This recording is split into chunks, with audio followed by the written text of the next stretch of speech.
당신의 통장에 있는 돈, 정작 가장 급할 때 꺼낼 수 없다면 그건 진짜 내 돈일까요? 우리는 통장 잔고를 보며 안심합니다. 이 정도면 괜찮아. 문제가 생겨도 버틸 수 있겠지. 하지만 문제는 지금이 아니라 그 마지막 순간에 생깁니다. 경기도에 사는 32세 강진영 씨는 솔직히 전혀 몰랐어요. 아버지가 돌아가시고 나서야 알았죠. 은행 직원이 상속인 전원 동의서 없으면 1원도 못 드린다고 하는데 통장에 8천만 원이 묶이는 걸 보고 진짜 멘붕 왔습니다. 이건 예외적인 일이 아닙니다. 그게 바로 지금 대한민국의 현실입니다. 당진에 사는 35세 정민호 씨도 이렇게 이야기합니다. 아버지 돌아가시고 병원비랑 장례비가 계속 밀려서 통장에서 돈만 꺼낼 수 있었으면 얼마나 좋았을까 싶었어요. 가족이니까 당연히 찾을 수 있을 줄 알았는데 그게 그렇게 어려운 일일 줄은 정말 몰랐습니다. 지금 당신의 통장에 있는 돈, 가족이 급하게 꺼낼 수 있다고 확신하시나요? 치매에 걸리거나 갑작스러운 사고로 세상을 떠났을 때 가족이 당신의 돈을 못 찾는다면 실제로 벌어지는 일입니다. 은행 직원들만 알고 있는 충격적인 진실. 지금부터 단 한 가지 행동을 하지 않으면 당신의 전 재산은 영영 묶일 수 있습니다. 가족도, 자식도, 배우자도 아무도 그 돈을 꺼낼 수 없습니다. 왜 그럴까요? 그 이유, 지금 공개합니다. 아버지가 돌아가신 날, 통장을 찾으러 간 딸. 하지만 은행 창구에서 돌아온 말은 출금 불가입니다. 그 통장은 아버지 명의로 된 단독 통장. 도장도, 인감도, 유언장도 아무것도 준비되어 있지 않았죠. 가족이라도, 자식이라도 돈을 찾을 수 없습니다. 그날 이후 8개월 동안 병원비도, 장례비도 모두 빚으로 처리해야 했습니다. 당신도 똑같이 겪을 수 있는 상황입니다. 이 사례는 드문 일이 아닙니다. 매일같이 전국의 은행에서 벌어지고 있는 현실이죠. 많은 분들이 착각합니다. 내 가족이니까 내 돈을 필요할 땐 당연히 쓸 수 있겠지. 하지만 통장은 단순한 계좌가 아닙니다. 법적 권리와 본인 확인이 없으면 단 1원도 출금할 수 없는 시스템. 은행은 가족에게 돈을 내어줄 법적 권한이 없습니다. 통장 주인이 치매가 되거나 사망하면 그 순간부터 그 돈은 동결됩니다. 그 누구도, 그 어떤 서류도 없으면 손댈 수 없는 돈이 됩니다. 그저 이름만 적혀 있는 종이 한 장, 그게 당신의 묶인 재산이 될 수 있습니다. 또, 은행에서 가장 중요하게 보는 건 통장이 아니라 바로 인감도장입니다. 단순 도장이 아닙니다. 본인이 등록한 인감이어야 하며 인감증명서와 함께 제출하지 않으면 효력이 없습니다. 특히 사망이나 치매 이후 남은 가족들이 인감 없이 통장 들고 은행에 가면 무슨 일이 벌어질까요? 은행은 이렇게 말합니다. 인감 없이는 아무것도 처리할 수 없습니다. 그리고 멈춰버린 절차. 그 순간부터 그 통장은 잠긴 상자가 됩니다. 더 충격적인 사실? 요즘 젊은 세대는 인감도장을 등록조차 안 해둔 경우가 많다는 겁니다. 본인도 몰라요. 어디에 등록했는지, 어떤 도장인지, 보관은 제대로 했는지도. 통장, 도장, 인감증명서. 이 세 가지는 항상 세트로 준비되어 있어야 합니다. 아니면 당신의 돈은 통장에 그대로 잠겨 아무도 손댈 수 없게 됩니다. 치매, 누구에게나 갑자기 찾아올 수 있는 병입니다. 하지만 우리가 더 무서워해야 할 건 기억을 잃는 게 아니라 그 순간부터 당신의 돈도 기억 속으로 사라진다는 사실입니다. 통장 주인이 치매에 걸리면 은행은 자동으로 출금을 막습니다. 가족이 아무리 눈물을 흘리며 부탁해도 은행 직원은 단호하게 말하죠. 본인 아니면 출금이 불가능합니다. 아들이어도 딸이어도 배우자여도 소용없습니다. 위임장 없습니다. 대리인 등록 늦었습니다. 치매가 시작된 그 순간부터 당신의 자산은 영원히 멈춰버립니다. 누군가 병원비를 내야 하고 간병비가 필요해도 가족들은 멍하니 통장만 바라보게 됩니다. 왜 아무도 이걸 알려주지 않았을까? 은행은 말하지 않습니다. 알려주지 않습니다. 왜냐하면 그건 당신이 준비해야 할 일이기 때문입니다. 나는 미리 대비했어. 통장을 공동명의로 만들었거든. 혹시 당신도 이렇게 생각하고 계신가요? 그렇다면 아주 위험한 오해를 하고 계십니다. 인천의 48세 윤선경 씨 이야기입니다. 남편 사망 후 저는 남편과 공동명의로 되어 있던 통장을 들고 은행에 갔어요. 통장 안엔 4,500만 원 정도 있었고 남편이 벌어서 넣은 돈이라 당연히 제가 인출할 수 있을 거라고 생각했죠. 하지만 직원이 말하길 공동명의라도 남편이 사망하면 상속인 전체 동의가 필요하다고 하더라고요. 저는 너무 당황했어요. 남편이 죽은 것도 힘든데 그 돈을 제가 마음대로 못 쓴다는 게 말이 되냐고 따졌죠. 그런데 더 황당한 건 시동생이었어요. 남편의 친동생이 갑자기 연락 와서 그 통장 돈은 형제인 내 몫도 있다며 동의서를 써줄 수 없다는 거예요. 법적으로는 맞는 말이래요.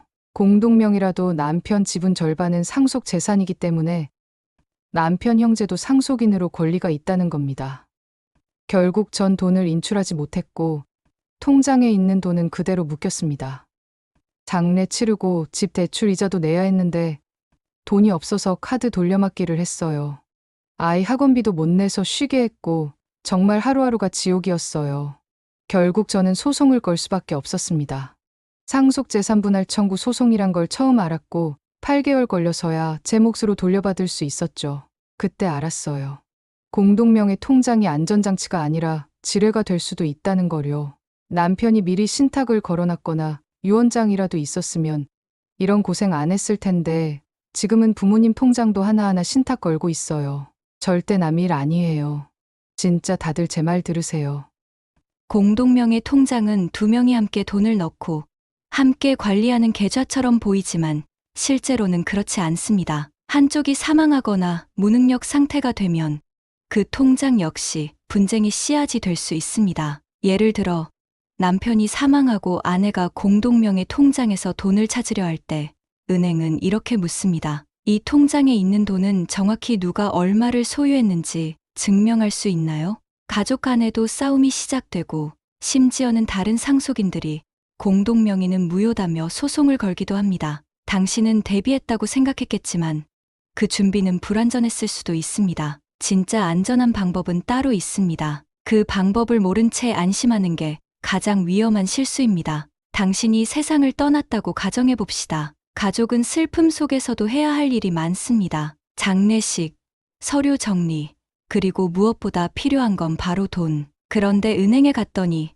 돌아온 말은 이겁니다. 사망자 명의의 통장은 상속인 전원 동의서와 법원 확인서 없이는 출금이 불가능합니다. 이게 현실입니다. 상속인 한 명이라도 동의하지 않으면 그 통장은 몇 달이고 몇 년이고 묶여 있게 됩니다. 돈이 있어도 병원비를 낼 수 없고 돈이 있어도 장례식을 치르기 어렵고 심지어 집 대출이 밀려도 해결할 수 없습니다. 모든 게 사망 이전에 준비됐어야만 합니다. 유언장 있어도 무용지물일 수 있습니다. 공증이 안 되어 있거나 법적 형식이 맞지 않으면 그건 그냥 종이 쪼가리에 불과하니까요. 다음 안타까운 사연은 수원의 33세 임정식 씨 이야기입니다.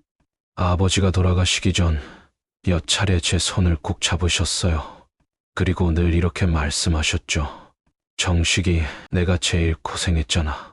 이 집이랑 돈은 다 내 거야. 그 말만 믿고 저는 아버지 곁을 떠나지 않고 7년 동안 병간호를 했습니다. 형 둘은 연락도 뜸했고 명절에도 얼굴 보기 힘들었죠. 그러던 어느 날 아버지가 자필로 유언장을 써 놓으셨어요. 봉투에 임정식 앞으로라고 써 있었고 종이에는 이렇게 적혀 있었습니다. 내 전 재산은 막내 임정식에게 상속한다. 사인도 있고 날짜도 있었지만 공증은 없었죠. 저는 그 유언장이 전부라고 생각했어요. 그래서 아버지 돌아가시고 나서 은행에도 가져가고 등기소에도 제출했죠.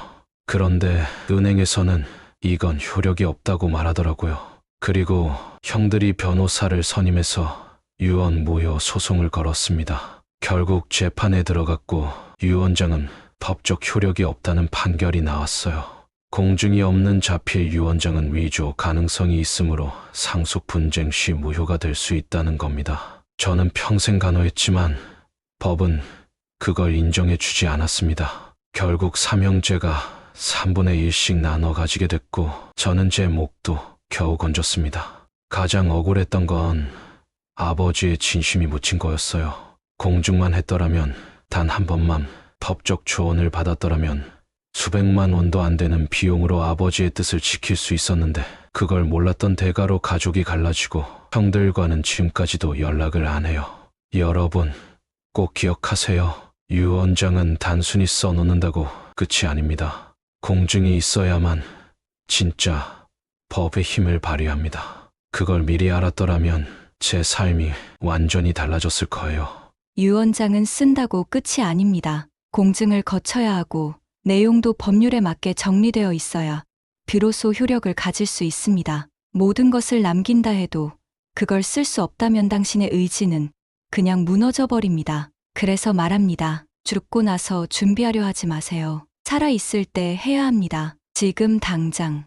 은행 직원들이 입을 모아 말합니다. 이 3가지만 해두면 사고 나도 통장에서 돈을 찾을 수 있습니다. 하지만 대부분 사람들은 이 3가지가 얼마나 중요한지 잘 모릅니다. 첫 번째, 사전연명 의료의향서입니다. 단순히 치료를 거부하는 문서가 아닙니다. 당신이 의식을 잃었을 때 누가 대신 의료 결정과 함께 은행 업무 등 재산 관리를 할 수 있는지 지정하는 법적 문서입니다. 이 서류가 없으면 가족 모두가 모여서 결정하거나 법원의 판단을 기다려야 하기에 시간과 비용이 많이 들고 큰 혼란을 겪게 됩니다. 두 번째, 법적으로 유효한 유언장입니다. 단순히 손으로 쓴 메모나 비공식 문서로는 효력이 없습니다. 법적 효력을 인정받으려면 공증을 받아야 합니다. 공증 없는 유언장은 위조 시비가 생기거나 무효 판정을 받을 수 있어 가족 간의 큰 분쟁으로 이어지기도 합니다. 세 번째, 가장 중요한 신탁입니다.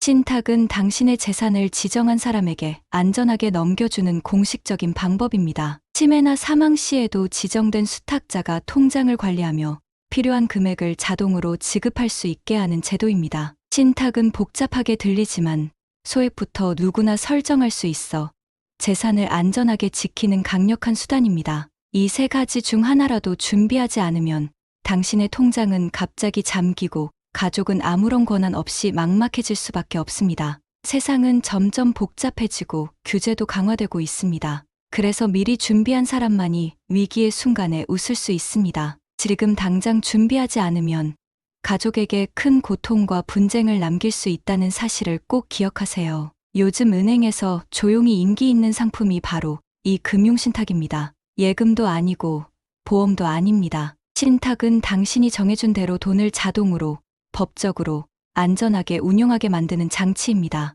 예를 들어 이런 식이죠. 내가 치매가 오거나 사망하면 내 아들 김철수가 이 통장에서 돈을 꺼낼 수 있다. 이게 법적으로 가능해지는 방법이 신탁입니다. 은행도 권합니다. 왜냐고요?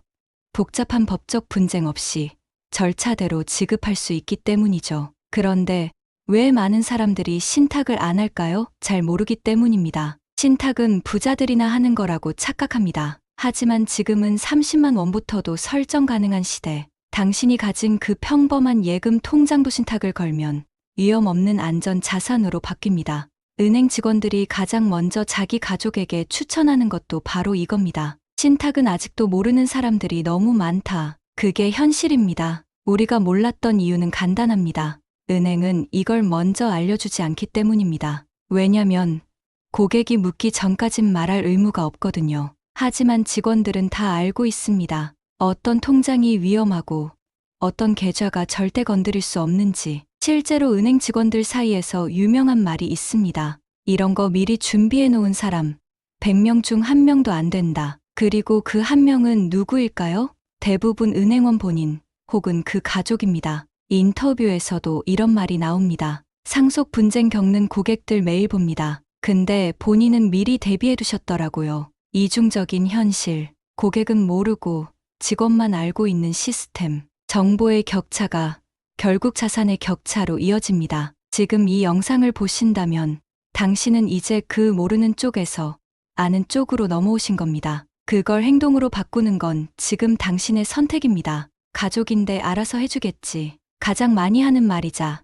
가장 위험한 말입니다. 가족이라도 법 앞에선 남입니다. 그게 지금 대한민국의 금융 시스템입니다. 남편 명의의 통장 아내가 쓰려면 모든 상속인 동의가 있어야 합니다. 부모 명의의 통장 자식이 쓸 수 있으려면 법원 절차가 필요합니다. 서울에 사는 50대 주부 김미영 씨, 남편이 급성 뇌출혈로 쓰러졌고 혼수 상태에 빠졌습니다. 병원비는 수백만 원씩 쌓여가는데 생활비와 예금은 모두 남편 명의 통장에 있었습니다. 김 씨는 은행에 달려갔지만 창구 직원은 단호하게 말했습니다. 남편 본인 외에는 인출 불가입니다. 위임장 있어야 하는데 의식이 없으시죠?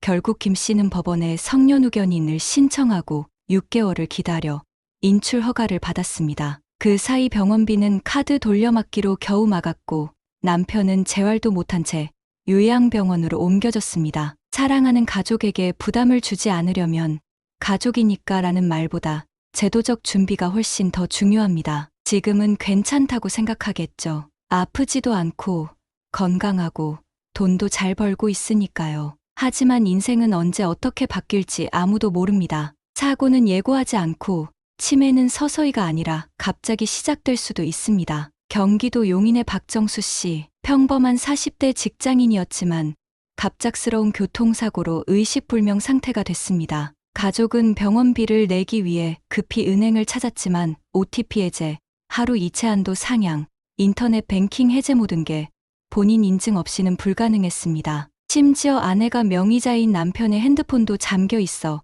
공동인증서 로그인조차 실패했습니다. 결국 박 씨의 동생 명의로 급히 대출을 받아 병원비를 내야 했습니다. 통장에 수천만 원이 있어도 지금 준비하지 않으면 쓸 수 없는 돈이 됩니다. 잠시의 방심이 큰 후회로 돌아올 수 있습니다. 그때 준비하려 하면 이미 늦었습니다. 은행 시스템은 빠르게 닫히고 법적 절차는 느리게 움직입니다. 그 사이에 고통받는 건 누구일까요? 바로 당신이 사랑하는 가족입니다. 은행 창구 앞에서 절망하는 아내, 계좌에 돈이 있는데도 병원비 못 내는 아들. 이 영상이 끝난 후 1년, 5년, 10년이 지나도 지금처럼 건강하다는 보장은 없습니다. 그래서 중요한 건 지금입니다. 지금 단 10분만 투자해서 준비하면 미래의 수많은 고통을 막을 수 있습니다. 가족이 통장 앞에서 울지 않게 하고 싶다면 오늘 해야 합니다. 지금, 바로 지금. 대구에 사는 70대 최성자 씨, 사망 후 가족들은 통장 잔액 1억 5천만 원을 확인했지만 상속인 4명 중 1명이 연락이 안 되는 상태였습니다. 은행은 단호히 말했죠. 상속인 전원 동의 없이는 단 1원도 출금 불가합니다. 상속 포기 각서도 공증 유언장도 없었고 결국 가족들은 2년간 법적 절차를 밟은 끝에 돈을 받을 수 있었습니다. 하지만 이미 장례비는 빚으로 치렀고 갈등은 지금도 회복되지 않았습니다. 우리는 평생 벌고 모읍니다. 통장에 돈이 쌓이면 안심이 되죠. 하지만 그 돈이 진짜 당신 것이 되려면 끝까지 꺼낼 수 있어야 합니다. 그걸 지킬 수 있는 건 은행도, 국가도, 가족도 아닌 오직 당신 자신뿐입니다. 꼭 기억하세요. 첫째, 사전연명 의료의향서를 작성해두세요. 의식이 없을 때 누가 대신 결정할 수 있을지 지금 정해두는 겁니다. 둘째, 유언장은 반드시 법적으로 효력이 있도록 남기셔야 합니다. 단순한 메모가 아니라 공증된 문서여야 가족 간 다툼을 막을 수 있습니다. 그리고 마지막 셋째, 신탁입니다. 치매가 오거나 갑자기 세상을 떠나도 당신의 재산을 안전하게 관리하고 전달해 줄 가장 확실한 방법입니다. 이 3가지. 지금 하지 않으면 그 어떤 가족도 당신의 통장에서 단 한 푼도 꺼낼 수 없습니다. 돈은 모은 사람이 아니라 준비한 사람의 것입니다. 지금까지 은행 직원만 아는 충격적 진실에 대해 이야기했습니다. 여러분과 가족의 소중한 재산을 지키기 위해 꼭 알아야 할 내용들이었습니다. 지금 이 순간 내 통장과 내 재산이 안전한지 다시 한번 점검해 보세요. 놓치면 후회할 작은 준비가 여러분의 미래를 지켜줍니다. 좋아요와 구독 잊지 마시고 다음 영상에서 또 중요한 정보로 찾아뵙겠습니다. 모두 건강하고 안전한 하루 보내세요.